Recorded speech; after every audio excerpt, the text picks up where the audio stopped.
Adams Archive.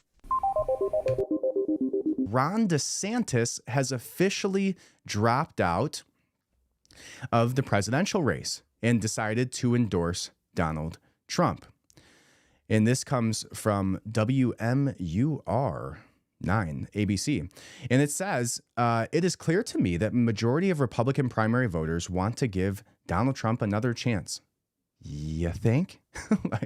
I'm pretty sure he just obliterated every single person within the primary in the caucus in Iowa. And so, you saw Vivek drop out almost immediately. We saw Ron DeSantis drop out almost immediately. And I think the Ron DeSantis hype train was like pretty good at the beginning. It would be really interesting to look at the political marketing failure that was Ron DeSantis's campaign, because he had so much political steam. He had so many people behind him that were so pro Ron DeSantis, that loved his ideas. Coming out of COVID, he was like the COVID king. All the while Donald Trump was getting flack, was being talked down upon for the way that he, gave a medal to Fauci. The way that he, boasted about lockdowns and certain things like that and so simultaneously, Ron DeSantis should have come out of this like with a ton of steam, with a ton of, traction going into the election. And now what we see is that as soon as Ron DeSantis opened his mouth on a debate stage, he just got obliterated. Even when we saw Gavin Newsom against Ron DeSantis, and I'm not against Ron DeSantis. I think that, again, his policies, his track record during COVID was absolutely phenomenal. He was one of the only people speaking out, one of the only people trying not to close down businesses. There's a lot of reasons that a lot of people should have been very pro DeSantis. I think he shook the hornet's nest with Donald Trump, right? And I think, the desanctimonious tagline stuck a little bit.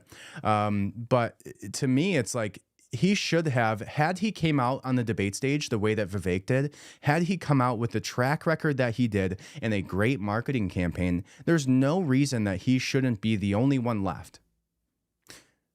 But out of all four people that were on the stage and on the ballot for the caucus, the only one that's left now, besides the obvious of Donald Trump, is Nikki Haley, which makes absolutely no sense to me at all.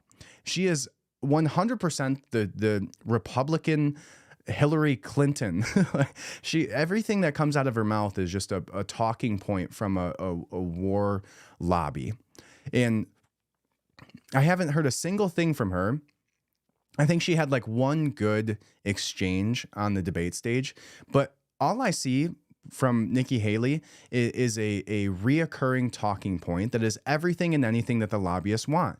And you saw the one area that Donald Trump, I think they said that he lost by one vote. And I think that it was even changed, that the fact that he actually ended up winning that area. I'm not sure, but there was out of 90 or 100, 99 of them were for Donald Trump, and one of them was for Nikki Haley, and by one vote. So what you saw is the Democrats in the areas that they were in, where they could, they actually went and voted in the GOP caucus and voted for Nikki Haley.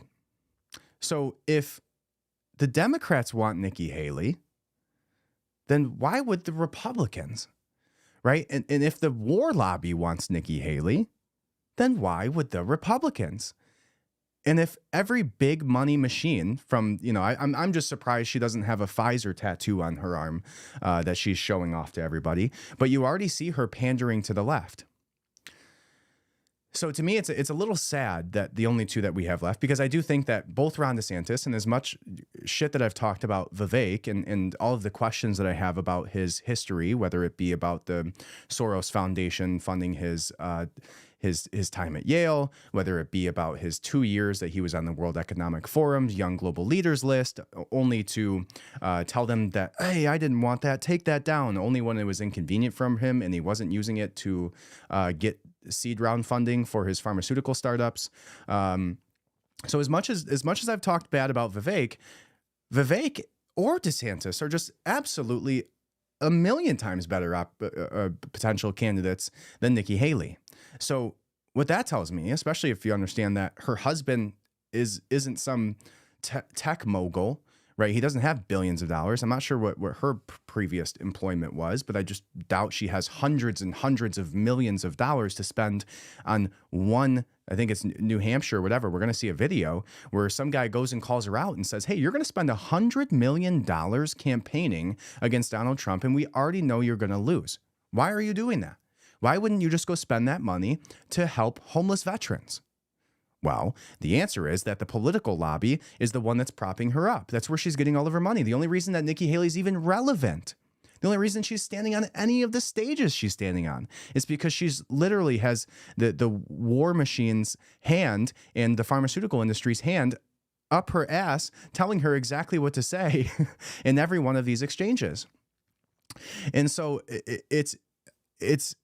it'll be interesting to see how long she sticks around. How long will they prop her up? Because there's absolutely zero chance. Like, I bet you if you go look at the betting books and you look at the odds of Nikki Haley winning the 2024 election is just zero.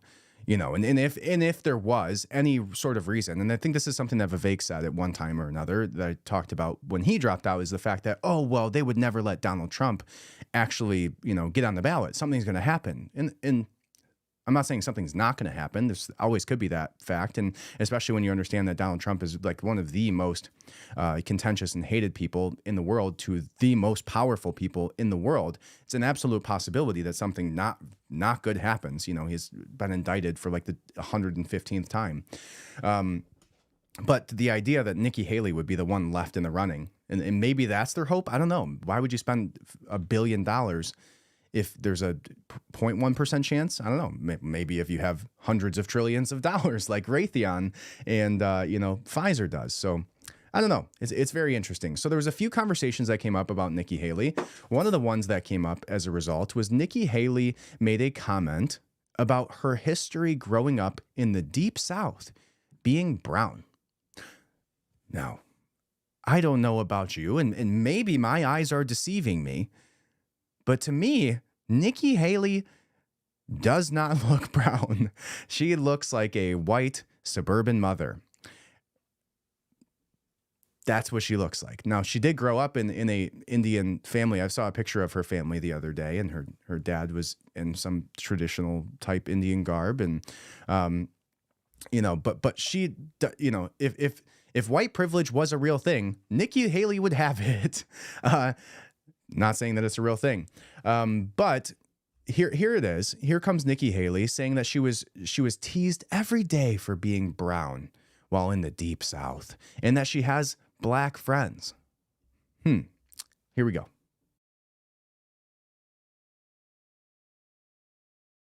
We were the only Indian family in our small southern town. I was teased every day for being brown. So anyone that wants to question it can go back and look at what I've said on how hard it was to grow up in the Deep South as a brown girl. Anybody can look at my record and see when Walter Scott was shot down by a dirty cop, how I made sure that the Walter Scott family didn't suffer because we put the first body camera bill in the country in place. Anybody can look at the fact that when we had 9 amazing souls die in Mother Emanuel Church, I did something that no Republican or Democrat ever wanted to touch, which was call for the Confederate flag to come down because it would take 2/3 of the House and Senate and was an impossible feat. I don't know what you're implying with that, but what I will tell you is saying that I had black friends is a source of pride. Saying that I had white friends is a source of pride. If you want to know what it was like growing up, I was disqualified from a beauty pageant because I wasn't white or black, because they didn't know where to put me. So look, I know the hardships, the pain. So let me get this straight. Nikki Haley was disqualified from a beauty pageant because they didn't know whether she was white or she was black. Now, I don't know if my math's off, just like my eyes are off apparently, because I don't see a brown woman in the Deep South. I see a white privilege card holding, suburban mom. But Nikki Haley was born in like 1972, I think. And Nikki Haley would have been in a beauty pageant, let's say 16 years later, almost in 1990. Right? Let's say she was 15. Would have been 90, 72, 87, right? Like, was there segregated beauty pageants in 1987? Because I think I'm missing something here. And even if there was, you think they're going to have a white and a black category, and then you're going to be like, hey, guys, I would like to participate. And then they would say, white, black, are you white? Are you, yeah, you're disqualified. Like, do you think that's really how that conversation went? Or do you think that Nikki Haley is a liar? Because I think Nikki Haley is just a liar. And we see that further shown by her actions, which we will see here in just a second, against her husband, which allegedly, and I say allegedly because it's just a signed affidavit, which, means that if the person was lying, they would potentially go to jail, but just a signed affidavit stating that she cheated on her husband while he was, I believe, while he was active duty, if not mistaken, potentially even like deployed. I don't know if that's correct, but I know he was active duty at the time. So we'll go ahead and read that article. And that to me, like if you are cheating on your spouse, right? Like your spouse is if you have everybody in your whole world and there's one person that you are going to give all of your trust to, one person that you are going to be the most loyal to, one person that you're going to absolutely not do anything to hurt, it is your spouse, right? Like when you get into a marriage, you're doing it because, well, for a lot of reasons, but you're doing it because you want to be with that person for the rest of your life. Now, if I'm your best friend, and we've been best friends for 10 years, 15 years, and you cheat on your wife, I know that if you're not loyal to her, you're not going to be loyal to me. If I'm your business partner and I find out that you cheated on your wife, I know that the first opportunity that you get to make a little bit of money that screws me and my business over, you're going to do it. So I'm not going to be your business partner and I'm not going to be your best friend. I know that if you find yourself in this situation and you are also running for office, how can I trust you as a candidate? Right? So to me, that goes back to the idea that if Nikki Haley is absolutely bought and paid for, she's going to do the thing that is aligned with what is in her, not even her family's, not even her immediate family, but her best interest, Nikki Haley's best interest. So let's go ahead and read this. This comes from the Post Millennial, and it says, Nikki Haley allegedly cheated on her husband with lobbyist and communications consultant prior to South Carolina governorship. Yikes. Court documents have revealed that Nikki Haley did, in fact, cheat on her husband before becoming governor, and that one of her lovers was a married South Carolina lobbyist. She was having an affair with a lobbyist. So not only are you taking their money, but you're also, Haley repeatedly denied that she'd been unfaithful to her husband, Michael, when allegations first broke in 2010. They've been married for 28 years and have 2 children together. According to the Daily Mail, the aforementioned lobbyist, Larry Marchant Jr., and Haley's communications consultant, Will Folks, admitted in signed affidavits that they had both on separate occasions had affairs with the then future government. So not one, but 2 people both signed affidavits. In his affidavit, Marchant said that he and Haley had sexual intercourse during a conference in Salt Lake City in June of 2008. I came forward publicly on this matter only after being contacted by the press and after hearing Rep. Haley claim that she had been 100% faithful to her husband in response to the folks' allegations, when I knew her statements were absolutely false. Wow. Yikes.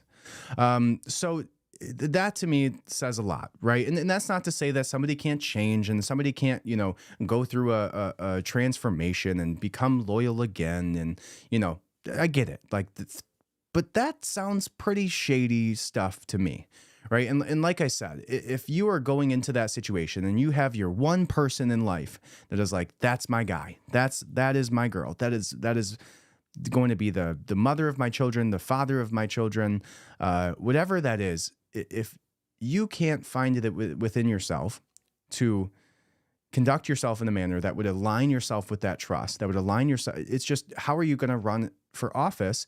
And let alone just even talk about the optics of this, that how easy is this for them to bring this up? Now, that's not to say that every single person that's been on one of these debate stages doesn't have a ton of skeletons in their closet, which they do. But this is one of them, right? And especially with like a lobbyist. It wasn't even like her personal trainer or some Adams Archive.